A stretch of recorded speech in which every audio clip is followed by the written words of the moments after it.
Assalamualaikum warahmatullahi wabarakatuh. Alhamdulillah wassalatu wassalamu ala Rasulillah wa ala alihi wa ashabihi wa mawalah. Wa la hawla wa la quwwata illa billah. Rabbi shrah li sadri wa yassir li amri wa thabbitni ala al-iman. Allahumma la sahla illa ma ja'altahu sahla wa anta ya hayyu ya qayyum taj'alul hazna idza syi'ta sahla.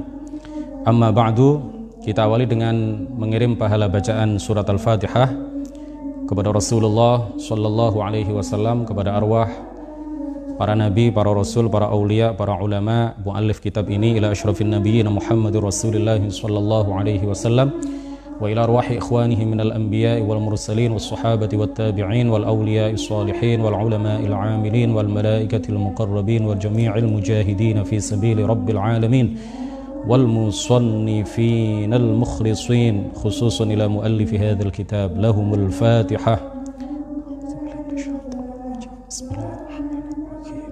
Alhamdulillahi rabbil alamin arrahmanir rahim maliki yaumiddin iyyaka na'budu wa iyyaka nasta'in ihdinas siratal mustaqim siratal ladzina an'amta 'alaihim ghairil maghdubi 'alaihim waladdallin. Amin. Bismillahirrahmanirrahim. Kita telah sampai pada bait nazam yang kelima. Qala al-musannifu rahimahullahu ta'ala wa nafa'ana bihi wa bi'ulumihi wa amaddana bi amdadihi wa afadha 'alaina min barakatihi. Amin. Wa ba'du fa'lam bi wujubil ma'rifah min wajibin lillahi 'ashrina sifah. Wa ba'du, dan setelah membaca basmalah, hamdalah dan sholawat, fa'lam, maka ketahuilah, biwujubil ma'rifah, tentang wajibnya mengenal Allah, min wajibin lillahi 'ashrina sifah, yaitu dengan mengetahui sifat wajib bagi Allah yang berjumlah 20 sifat. Para pemirsa NO Online yang dirahmati oleh Allah Subhanahu wa taala, Syekh Ahmad Al-Marzuqi, pengarang kitab ini, menegaskan bahwa ma'rifatullah atau mengenal Allah adalah wajib bagi setiap mukallaf. Mengenal Allah artinya dengan mengenal sifat-sifat yang wajib bagi Allah, sifat yang mustahil bagi Allah, dan sifat yang jaiz bagi Allah Subhanahu wa ta'ala.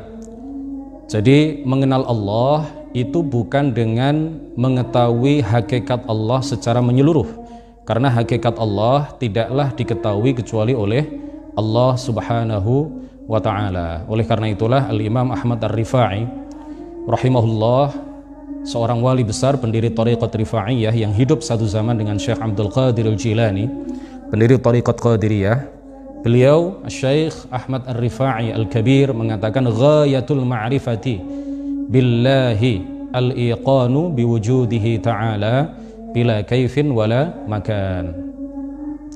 Puncak pengetahuan seorang hamba kepada Allah adalah al-iqanu, meyakini biwujudihi ta'ala, dengan adanya Allah, bila kaifin, tanpa disifati dengan sifat-sifat makhluk, wala makan, dan tanpa tempat. Inilah yang disebut dengan mengenal Allah Subhanahu wa ta'ala. Jadi bukan dengan mengetahui hakikat Allah. Mengenal Allah itu tidak seperti mengenal manusia. Mengenal manusia itu dengan mengetahui namanya, dengan mengetahui tempat tinggalnya di mana, dengan mengenal berapa saudaranya, dengan mengetahui apa pekerjaannya dan lain sebagainya, siapa temannya, siapa kerabatnya, dan seterusnya. Tetapi mengenal Allah Subhanahu wa ta'ala adalah dengan meyakini seyakin-yakinnya, tanpa ada keraguan sedikit pun bahwa Allah ada, tanpa disifati dengan sifat-sifat makhluknya, bahwa Allah ada tetapi keberadaannya tidak sama dengan segala yang ada, dan bahwa Allah Subhanahu wa ta'ala ada tetapi keberadaannya tidak dapat dibayangkan, tidak dapat dikhayalkan. Dia ada tanpa tempat, tanpa arah, tanpa ukuran, tanpa bentuk, tanpa bisa dikhayalkan, tanpa bisa dilintaskan di dalam hati dan pikiran kita. Para pemirsa NO Online yang dirahmati oleh Allah Subhanahu wa ta'ala, Al-Imam Al-Ghazali mengatakan la tasihhul ibadatu illa ba'da ma'rifatil ma'bud. Tidaklah sah ibadah seseorang kecuali setelah dia mengenal Allah Subhanahu wa taala. Jadi orang yang meyakini bahwa Allah di langit berarti dia tidak mengenal Allah.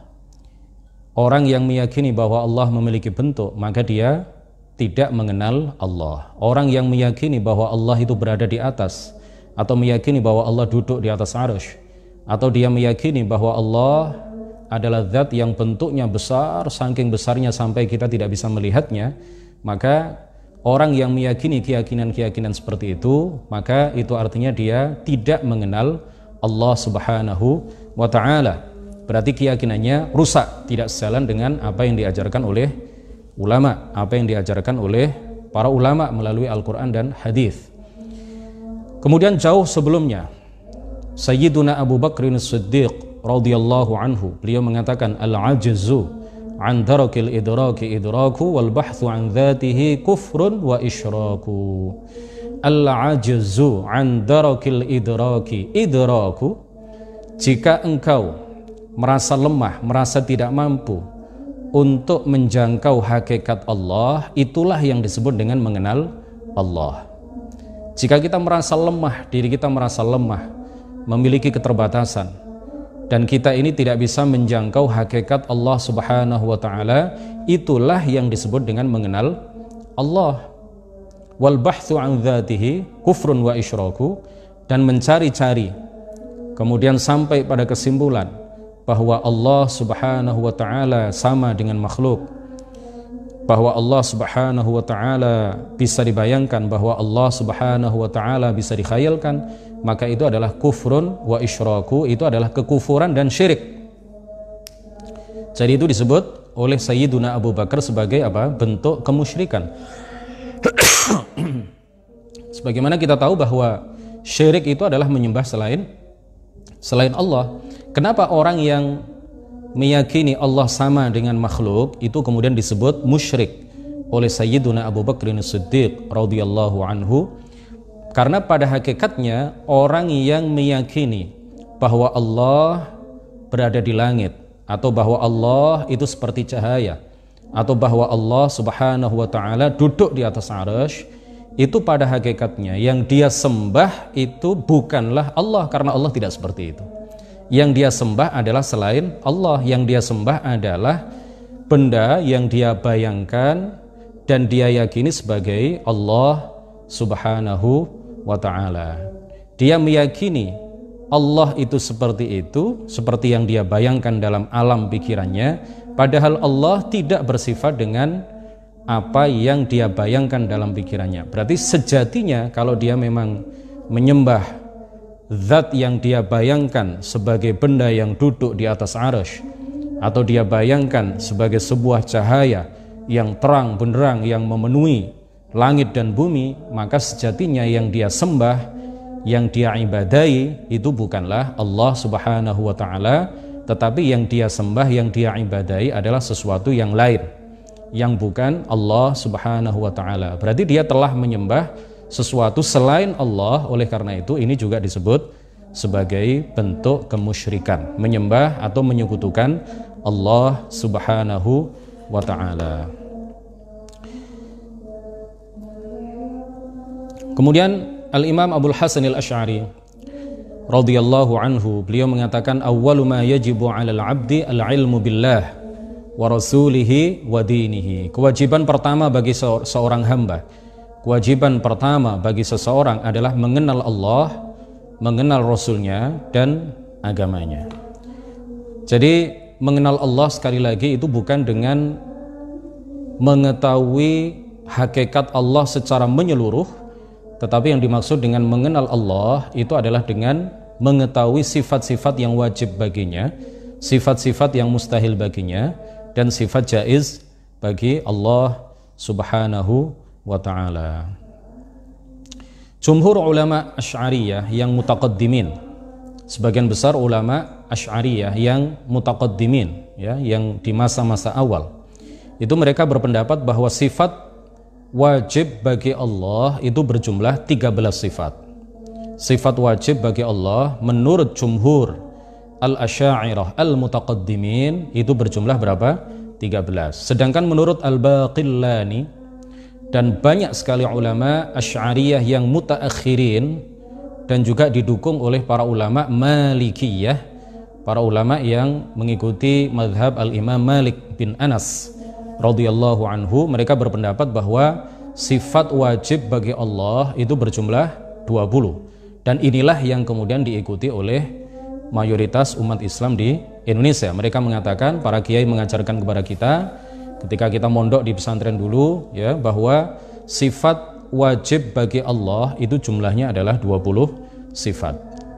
Nah, perlu untuk kita tekankan, perlu untuk kita tegaskan bahwa perbedaan dua pendapat itu, perbedaan antara yang mengatakan sifat wajib bagi Allah berjumlah 13 dengan pendapat yang mengatakan bahwa sifat wajib bagi Allah itu ada 20, ini hanyalah ikhtilafun lafdhiyun.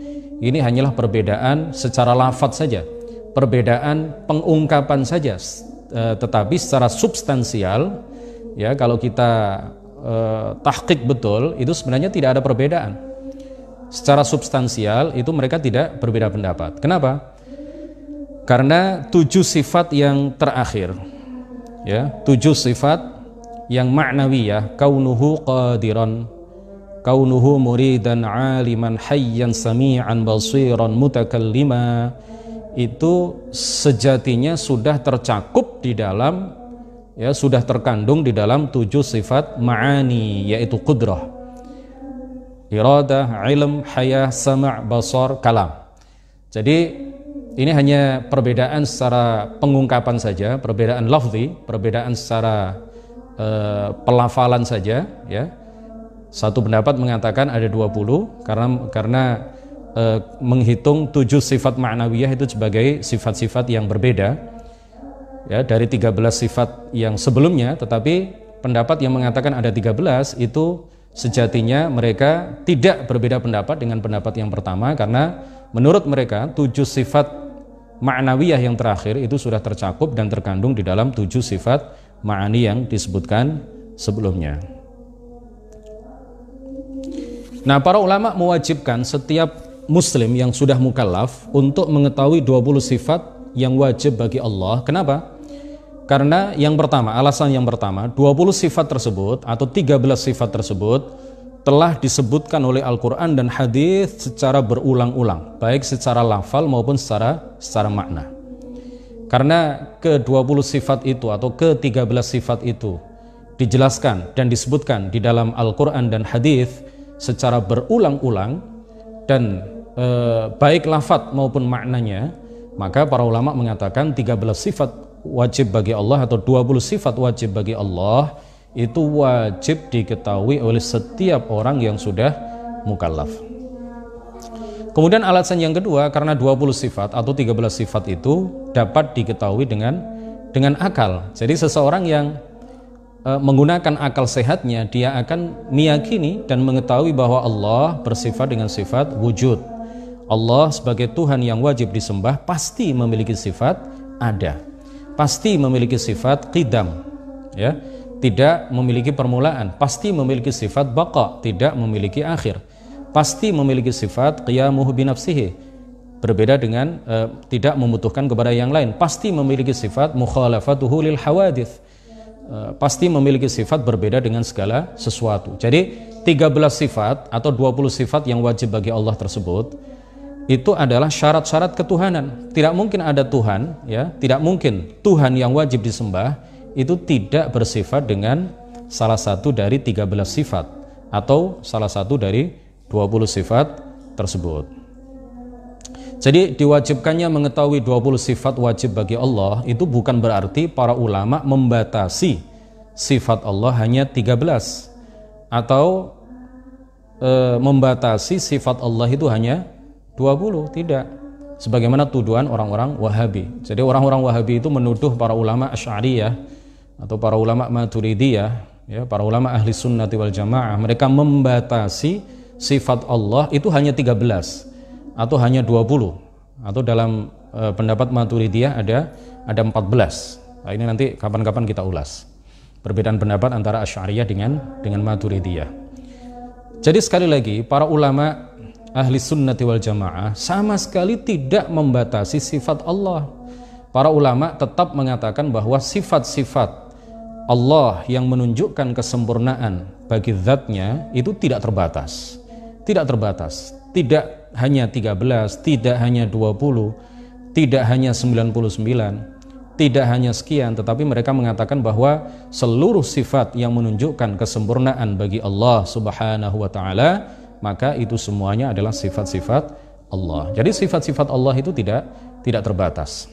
Asma Allah itu tidak terbatas, sifat-sifat Allah juga tidak terbatas.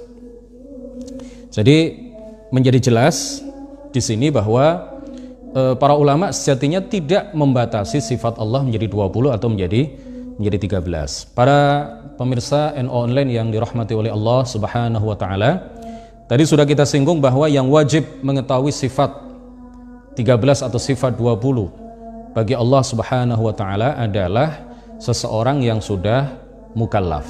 Jadi wajib mengetahui, tidak wajib menghafal. Tidak wajib kita menghafal wujud, qidam, baqa, ya. Tidak fardu ain untuk menghafal itu. Tetapi yang wajib kita lakukan terkait itu adalah apa? Mengetahui. Apa? Mengetahui. Jadi tidak wajib menghafal sifat wujud, qidam, baqa dan seterusnya. Nah, tadi sekali lagi sudah kami singgung sebelumnya bahwa yang wajib mengetahui sifat 20 bagi Allah Subhanahu wa taala adalah apa? Mukallaf. Nah, perlu kita jelaskan sedikit mengenai pengertian mukallaf. Apa itu mukallaf? Mukallaf adalah al-balighul aqilu alladzi balaghathu da'watul Islam. Mukallaf itu adalah orang yang baligh, berakal dan telah sampai kepadanya dakwah Islam. Jadi orang yang memenuhi 3 kriteria ini maka dia disebut mukallaf. Sekali lagi, mukallaf adalah al-baligh, al-aqil alladzi balaghathu da'watul Islam. Orang yang sudah balik, berakal dan telah sampai kepadanya dakwah Islam. Baligh, ya, ini juga perlu kita jelaskan singkat. Baligh itu artinya adalah seorang anak laki-laki yang sudah terjadi pada dirinya salah satu dari 2 hal. Jadi balighnya laki-laki itu diketahui dengan salah satu dari 2 hal. Yang pertama adalah ru'yatul mani, keluar air mani dengan cara apapun. Dengan cara mimpi, ya, atau yang biasa disebut dalam bahasa Indonesia mimpi basah, atau dipaksa keluar, ya, keluar mani dengan sebab apapun. Maka ini adalah salah satu tanda balik pada diri seorang anak laki-laki. Yang kedua adalah apabila usianya sudah genap berusia 15 tahun hitungan hijriah. Nah, ini perlu kita tegaskan, perlu kita jelaskan bahwa hitungan hijriah, hitungan tahun hijriah itu lebih pendek daripada hitungan tahun syamsiyah. Jadi kalau tahun syamsiyah, tahun masehi itu kalau tidak 30 pasti 31 kecuali Februari, ya, yang kadang-kadang 28. Tetapi kalau hitungan hijriah, bulan-bulan hijriah itu hitungannya lebih pendek. Kalau tidak 29 pasti dia adalah 30. Jadi hitungannya lebih pendek. Bisa jadi secara usia dia berusia genap 15 tahun Masehi, tetapi sejatinya hitungan tahun, ya, hijriah bagi usianya adalah sudah melampaui 15 tahun. Nah, jadi baliknya anak laki-laki itu diketahui dari salah satu 2 hal. Yang pertama adalah keluar mani, yang kedua adalah mencapai usia 15 tahun hijriah atau genap berusia 15 tahun hijriah. Jadi salah satunya, kalau seorang anak laki-laki berusia 10 tahun sudah keluar mani berarti dia balik. Kalau seorang anak laki-laki berusia genap 15 tahun hijriah dia belum keluar air mani berarti dia sudah balik. Sedangkan baliknya anak perempuan itu diketahui dari salah satu 3 hal. Yang pertama adalah keluar mani, yang kedua adalah keluar darah haid, yang ketiga adalah telah mencapai usia 15 tahun hijriah, genap berusia 15 tahun hijriah. Jadi salah satu dari 3 ini kalau sudah terjadi pada diri anak seorang anak perempuan, maka sudah dikatakan dia adalah perempuan yang balighah, perempuan yang sudah mencapai usia balik. Seorang anak perempuan usia 9 tahun sudah keluar mani, dia belum keluar darah haid, maka dia balik. Seorang anak perempuan usia 10 tahun sudah keluar darah haid, meskipun dia belum keluar air mani, maka dia balik. Seorang anak perempuan usia 14 tahun belum keluar mani, belum keluar darah haid, maka dia belum balik. Kapan secara batas usia dia dikatakan balik? Apabila dia belum keluar air mani, belum keluar darah haid, batas usianya minimal adalah 15 tahun hijriah, sama dengan laki-laki. Jadi ini banyak sekali yang salah paham, banyak sekali yang gagal paham. Ada sebagian kalangan yang meyakini, mengajarkan, ya, menyampaikan bahwa jika seorang anak laki-laki usianya sudah 15 tahun, maka dia balik. Ini benar, ya, meskipun dia belum keluar air mani. Tetapi yang tidak benar, yang gagal paham adalah ketika mereka mengatakan bila seorang anak perempuan sudah mencapai usia 9 tahun, genap berusia 9 tahun, meskipun belum keluar air mani, meskipun belum keluar darah haid, maka dia dikatakan balik. Nah, ini salah paham. Kitabnya tidak seperti itu. Jadi kitab yang paling kecil saja, misalkan Safinatun Najah, ya, kitab Safinatun Najah, apalagi kitab yang lebih besar dari itu. Seorang anak perempuan jika dia belum keluar air mani, belum keluar darah haid, di dalam kitab itu dijelaskan batas minimal baliknya dia secara usia adalah genap berusia 15 tahun hijriyah, tamamu khamsa asyrata sanatan qamariyah. Nah, yang 9 tahun itu apa? Nah, ini orang-orang kadang-kadang menjadi bias, ya, pada sebagian kalangan. Jadi yang 9 tahun itu adalah batas usia seorang anak perempuan yang dimungkinkan baginya keluar darah haid. Jadi kalau ada seorang anak perempuan berusia 7 tahun dia keluar darah, maka bisa dipastikan itu bukan darah haid. Tetapi apabila seorang anak perempuan pada usia 9 tahun keluar darah dan darahnya memenuhi syarat, memenuhi ketentuan-ketentuan tertentu, ya, yang disebutkan oleh para ulama di kitab-kitab mereka, maka darah itu adalah darah haid. Atau para ulama mengatakan seorang anak perempuan yang berusia 9 tahun kurang dari 16 hari, ya, kurang dari 16 hari, kurang 15 hari, kurang 14 hari, kurang 1 jam, 9 tahun kurang 1 hari, 9 tahun kurang 5 hari, kemudian keluar darah yang bisyurutil haid, ya, yang memenuhi syarat-syarat haid, maka darah itu disebut darah haid. Jadi ini kaitannya dengan ini yang 9 tahun itu. Tetapi kalau seorang anak perempuan belum keluar darah haid, belum keluar air mani, usianya sudah 14 tahun, maka dia belum dikatakan sebagai anak yang balik. Jadi baliknya perempuan itu secara usia. Kalau memang dua tanda, pertama dan kedua, yaitu tanda keluar darah haid dan keluar air mani, belum terjadi pada diri seorang anak perempuan, maka batas minimal usianya supaya dia dikatakan sebagai anak perempuan yang balik adalah usia 15 tahun hijriyah. Balik, berakal, telah sampai kepadanya dakwah Islam. Ini pengertian mukallaf. Berakal berarti dia akil, ya, laisa majnunan. Dia bukan orang yang gila. Alladzi balaghathu da'watul Islam, yang telah sampai kepadanya dakwah Islam. Apa yang dimaksud dengan telah sampai kepadanya dakwah Islam? Yang dimaksud telah sampai kepadanya dakwah Islam adalah balaghahu aslud da'wah. Jadi telah sampai kepadanya aslud dakwah, pokok, ya, inti dasar dari dakwah Islam, yaitu apa? 2 kalimat syahadat. Jadi dia telah mendengar 2 kalimat syahadat. Orang tersebut balik, berakal, dan telah mendengar 2 kalimat syahadat. Jadi telah sampai kepadanya dakwah Islam. Dalam pengertian mukallaf itu tidak harus telah sampai kepadanya rincian dakwah Islam. Tetapi yang dimaksud telah sampai kepadanya dakwah Islam adalah telah sampai kepadanya aslu da'watil Islam, wa huwa syahadatu an la ilaha illallah wa syahadatu anna Muhammadar Rasulullah, yaitu telah sampai kepadanya atau dia telah mendengar dua kalimat syahadat dan paham maknanya. Karena memang Rasulullah Shallallahu Alaihi Wasallam di awal-awal dakwah beliau hanya mengatakan kepada orang-orang kafir, ya, beliau hanya mengatakan kepada orang-orang kafir, qulu la ilaha illallah Muhammadur Rasulullah tuflihu, ya, tashahhadu bi syahadati an la ilaha illallah wa anni Rasulullah tuflihu. Ucapkanlah oleh kalian dan yakinilah oleh kalian bahwa tiada Tuhan yang berhak disembah kecuali Allah dan Muhammad adalah utusan Allah, maka kalian akan beruntung.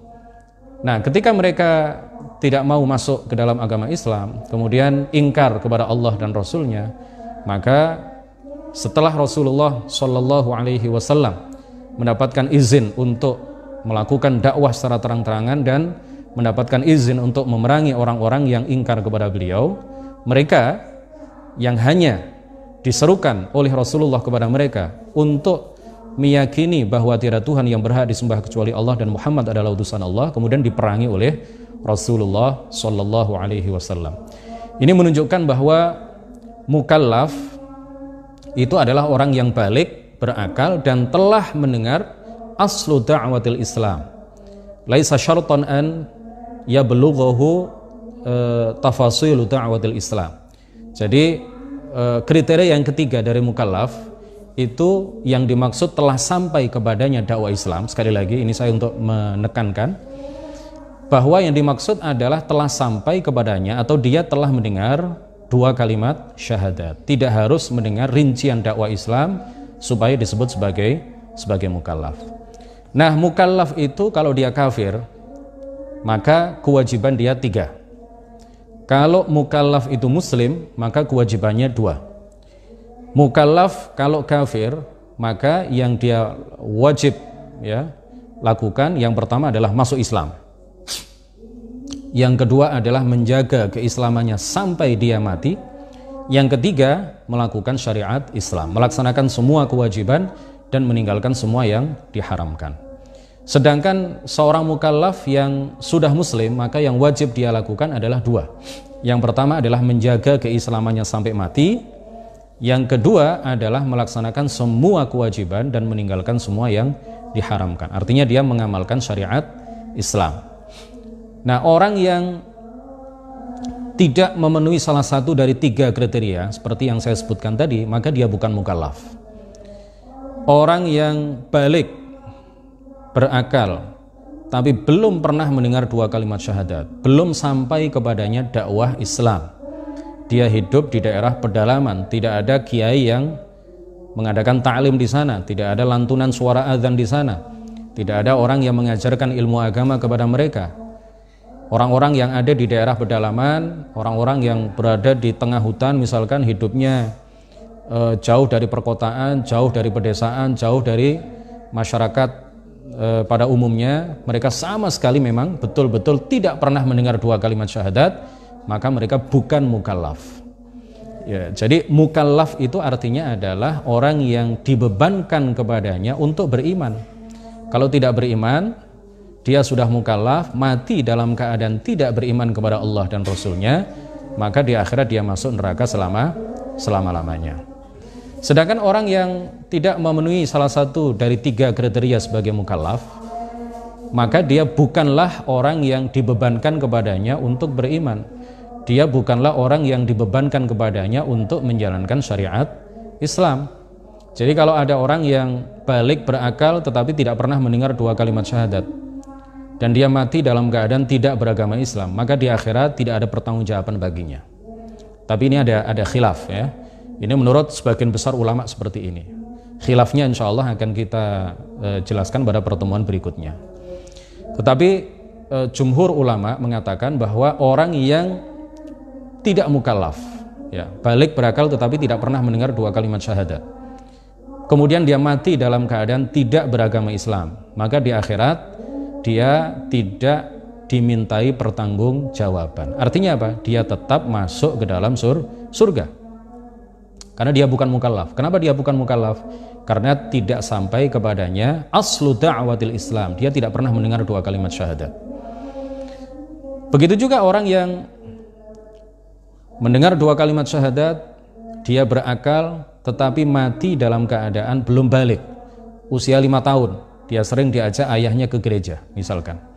Dia sering diajak ayahnya untuk melakukan hal-hal yang menyalahi akidah Islam.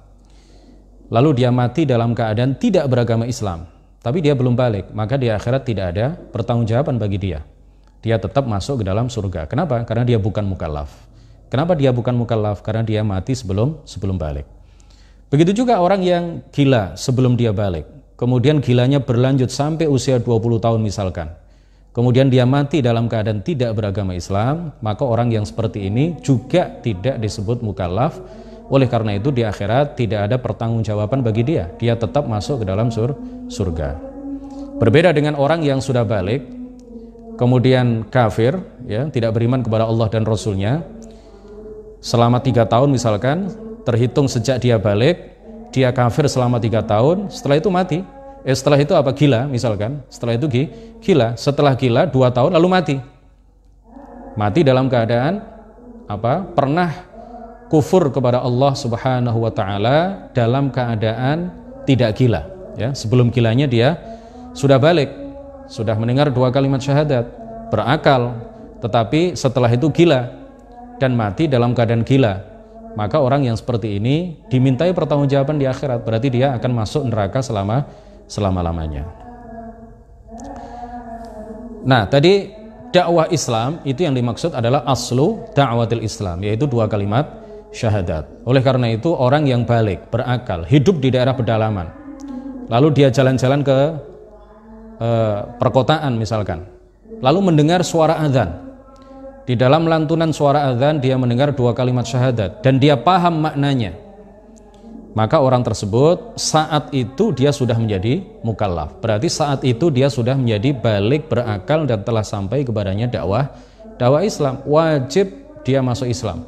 Kalau dia tidak masuk Islam, meskipun hanya mendengar 2 kalimat syahadat, dia tidak mendengar dan tidak sampai kepadanya rincian dakwah Islam, dia hanya mendengar 2 kalimat syahadat, ya, maka kalau dia tidak mau beriman, kalau dia tidak mau beragama Islam, kemudian mati dalam keadaan tidak beragama Islam, maka di akhirat dia akan masuk neraka selama-lamanya. Nah, ini perlu kita pahami semuanya. Jadi mukallaf itu, sekali lagi untuk mengakhiri pertemuan kita pada malam hari ini, mukallaf adalah orang yang memenuhi 3 kriteria: balik, berakal, dan telah sampai kepadanya dakwah Islam.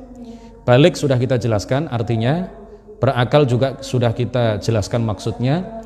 Kemudian telah sampai kepadanya dakwah Islam, yang dimaksud adalah telah mendengar 2 kalimat syahadat. Demikian kajian kita pada malam hari ini, mudah-mudahan bermanfaat, mudah-mudahan membawa barokah bagi kita semuanya, mudah-mudahan menjadi ilmu yang bermanfaat, mudah-mudahan mengokohkan keimanan kita kepada Allah Subhanahu wa taala dan iman kita kepada Rasulullah sallallahu alaihi wasallam. Kurang lebihnya mohon maaf. Subhanakallahumma wa bihamdik, asyhadu an la ilaha illa anta, astaghfiruka wa atubu ilaik. La ilaha illallah. Allahumma salli ala sayyidina Muhammad wa ala alihi wa sahbihi wa sallim. Wassalamualaikum warahmatullahi wabarakatuh.